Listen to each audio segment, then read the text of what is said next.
All right. Welcome to June 27th Legislative Affairs Subcommittee. Please stand and salute the flag. I pledge allegiance to the flag of the United States of America and to the republic for which it stands, one nation, under God, indivisible, with liberty and justice for all. Madam Clerk, please take Roll the call roll. the Legislative Affairs Subcommittee. Councilor Keefe.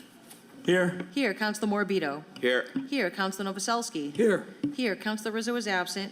And Council President Visconti. Here. Here. Quorum is present. First item on the agenda is communication from the mayor relative to an act establishing a new election system for the school committee of the City of Revere.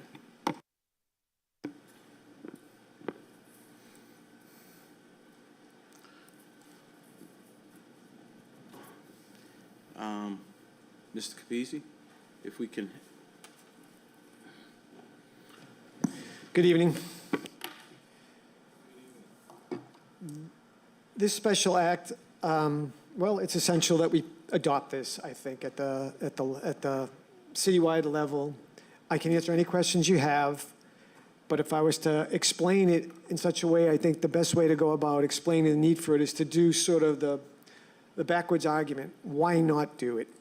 You as a councilors represent your wards. It's just being asked that the school committee have the same representation as the schools are in different wards, different neighborhoods. This way, someone can elect an individual from their neighborhood, from their ward, to represent them on the school committee. It's really that simple. I can't see any reason not to do it, actually. And if we don't, we're going to get sued. So that's the other reason, too. Well, thank you. Do we have, we also have, I want to say that we have school committeeman John Kingston here. If you'd like, would you like to come up and you have any comments? Does anyone have any questions for me before John comes up about the special act? The home rule petition? All right. Councilor Keefe. Thank you, Mr. President.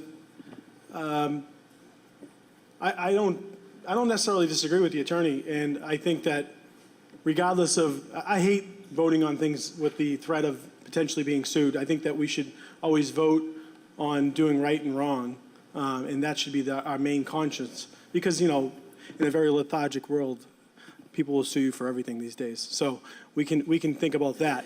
But do I think it's right to represent the neighborhoods, and do I think it's right in the way that the elected process should work in certain in cities, especially for a town like Revere, where you want to make sure it's equally represented? Sure, I do.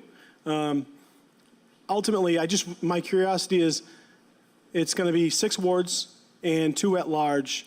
I do kind of feel bad. There's current school committee persons that we feel very strongly about, and all of them, quite frankly, that I think represent the city very well, is how can we do it without displacing school committee members and giving them a fair shot at a new election.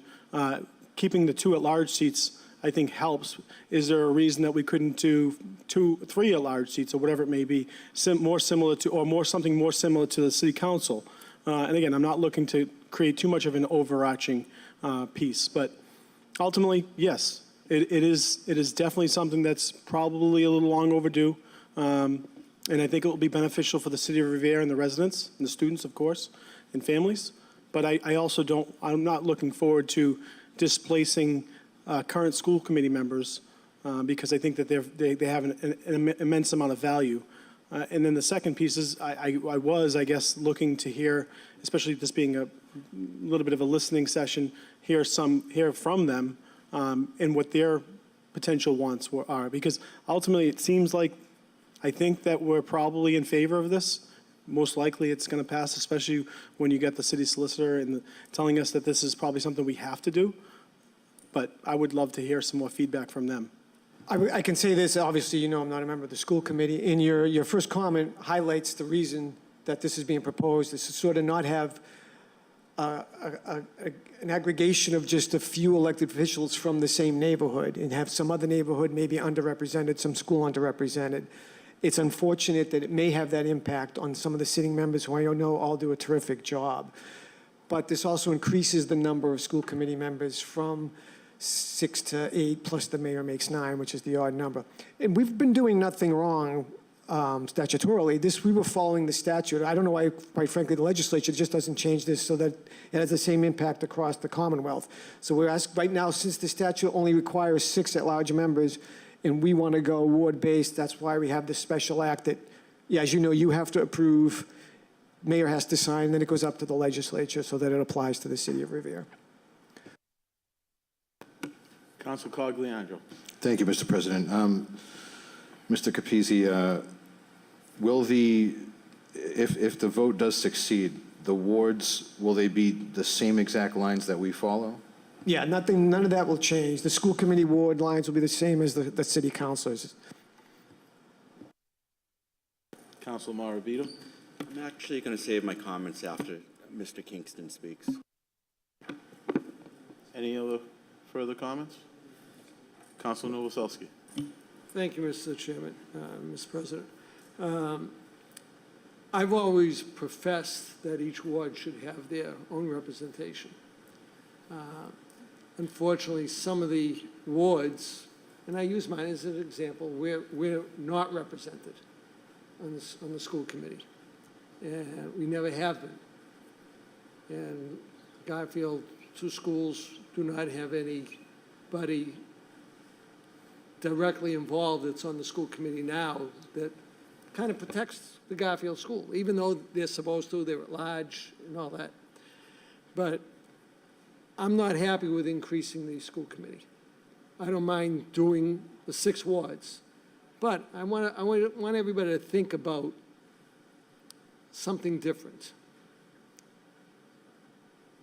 My ward does not have a lot of votes. And honestly, there aren't a lot of people that really want to get into politics down in my ward. I'm sure you can find one, but I think we ought to think about the way they are elected. The school committee not would only represent the ward as its primary, but they're also representing the whole city.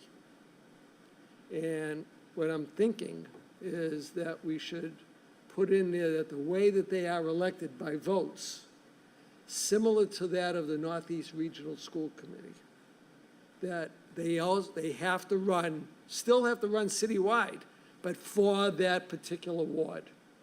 So someone in my ward that has to go to Ward 6 to get votes.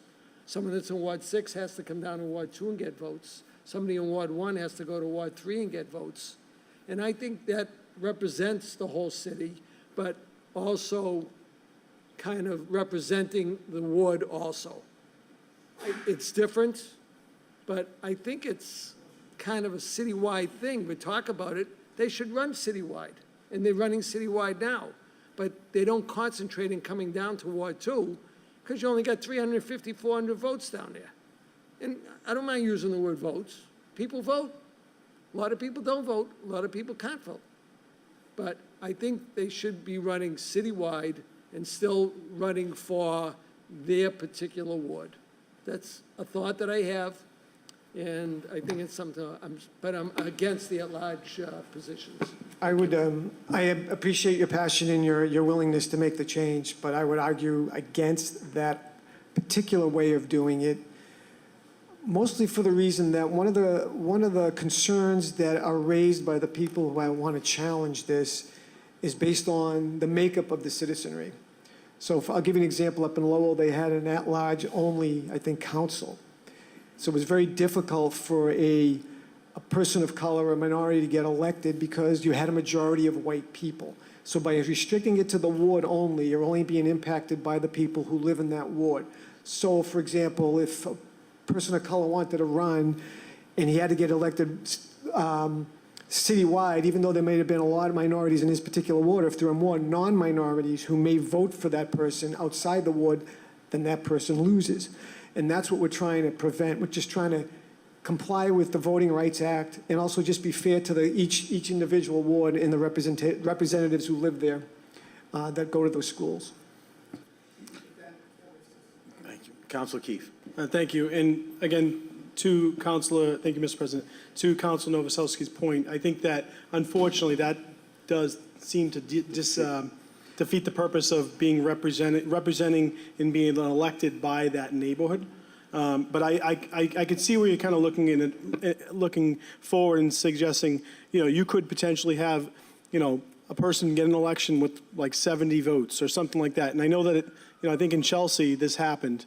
There were some at-large races that had an obscene amount a low amount of votes to get someone elected.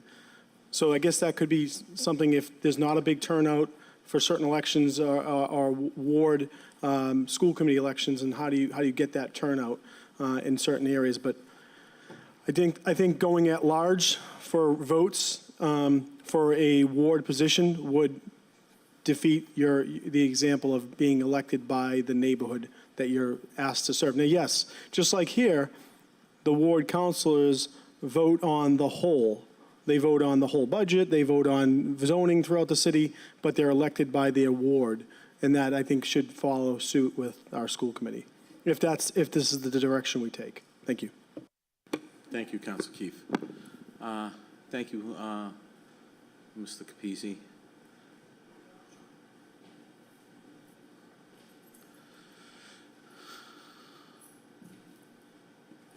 John Kingston, 140 Winthrop Avenue. Welcome. Thank you. I'm here speaking for myself and not the rest of the school committee. As you know, I'm new to the group and just learning the ropes, so to speak. My only question for you folks, and I'm not saying I'm for or against, is would the council like to add 2 more members? I think sometimes it's hard enough to get a coalition when it's 4-3, and we have 7 members, and now we're adding 2 more. That's my only concern. I understand the mayor's point about trying to have 2 at large. I think I'm not saying it's a bad approach. My concern is just from being new, and maybe I'll get better at this, it's just hard to, to add 2 more members. It just creates a lot more issues, a lot more complexity. That's my only concern. I understand from talking to Mr. Capizzi a number of times that it's something we're probably going to have to do. I don't really think you can say no. My only thought was when I first heard about this plan, it was going to be the 6 wards, which I kind of came to accept, and then the other 2 were added.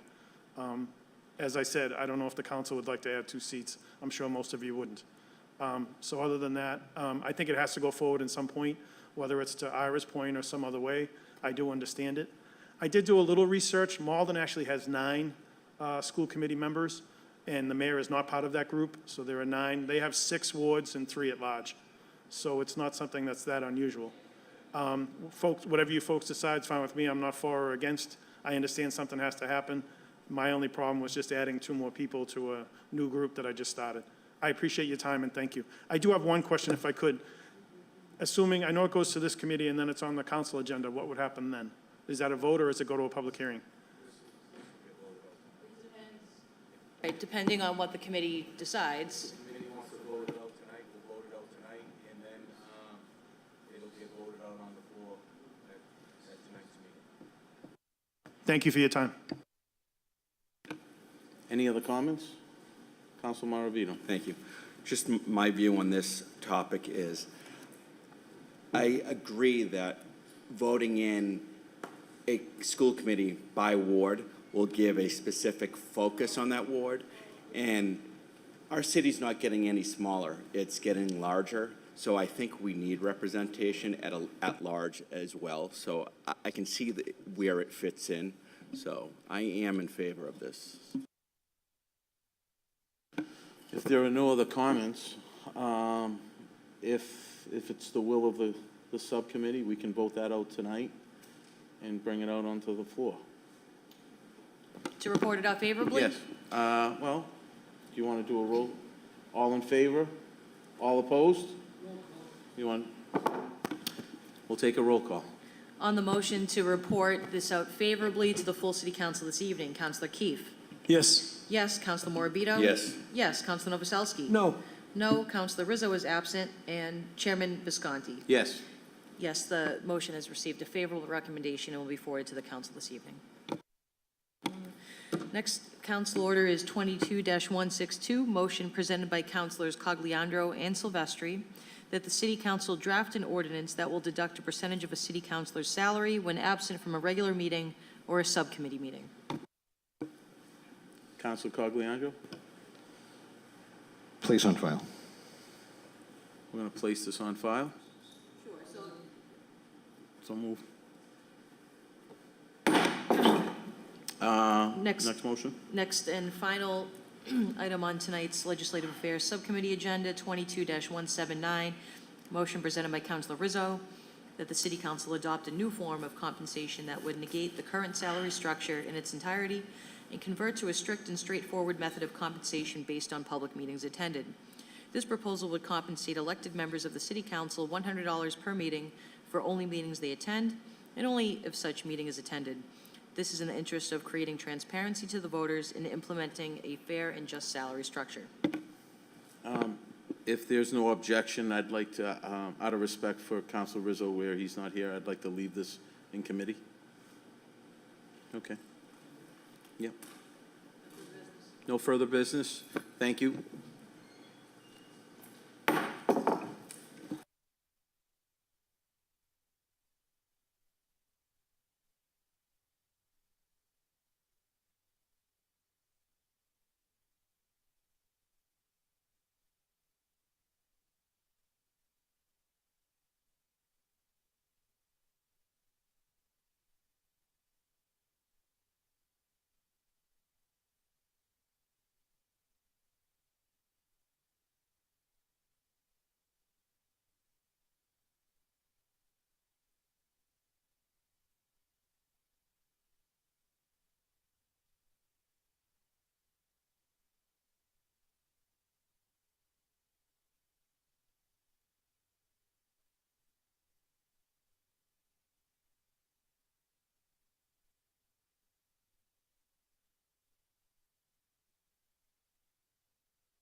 Good evening, everyone.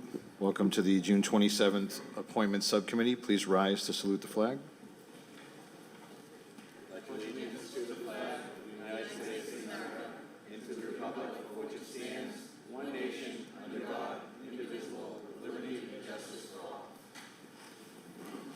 Roll call of the members, Counselor Keefe. Here? Here, Counselor McKenna. Here. Here, Counselor Rizzo is absent. Counselor Sereno. Here. Here, Counsel President Visconti. Here. Here, and Chairman Cogliandro. Here. Here. Two appointments on today's agenda. Council Order 22-178, the appointment of Natividad Hernandez to the Affordable Housing Trust Fund. Is Ms. Hernandez in the audience? I don't see a motion to hold over to the next subcommittee. Thank you. Council Order 22-188, the appointment of Larry Santos is the student appointment to the Public Art Commission.